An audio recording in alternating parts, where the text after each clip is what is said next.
ଡଅଁର ଗ୍ରାମ ପଞ୍ଚାୟତ ଜାମୁଗଡ଼ିଆରେ ମେସିନରେ ଚାଲୁଛି କାର୍ଯ୍ୟ।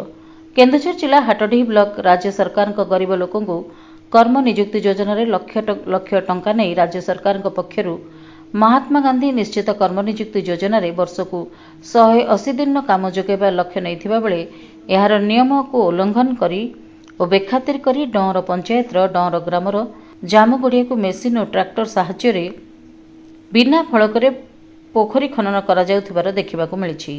ପୋଖରୀରୁ ବାହାରୁଥିବା ମାଟି ଓ ପଙ୍କକୁ ପୋଖରୀ ହୁଡ଼ାରେ ପକାଇବା ପରିବର୍ତ୍ତେ ଲୋକଙ୍କ ଖାଲ ଜମିରେ ପକାଇବା ସହିତ ଅନ୍ୟ ଏକ ରାସ୍ତା କରାଯାଇ ଦୁଇଟି ସରକାରୀ ପ୍ରକଳ୍ପର ଅର୍ଥରାଶିକୁ ହଡପ କରିବାକୁ ଅଣ୍ଟା ଭିଡ଼ିଛନ୍ତି, ଯାହାକୁ ନେଇ ପ୍ରଶାସନ ନିଘୋଟ ନିଦ୍ରାରେ ଶୋଇଥିବା ବେଳେ ଗାଁର ପୁଞ୍ଜିନେତା ମେସିନ ସାହାଯ୍ୟରେ ରବିବାର ଦେଖି ମେସିନ ସାହାଯ୍ୟରେ ପୋଖରୀ ଖୋଳା ଚାଲୁ କରିଛନ୍ତି। ଏଭଳି ଉଲ୍ଲଂଘନକାରୀଙ୍କ କାର୍ଯ୍ୟକୁ କନିଷ୍ଠ ଯନ୍ତ୍ରୀ କାର୍ଯ୍ୟାଦେଶ ଦେଇଛନ୍ତି।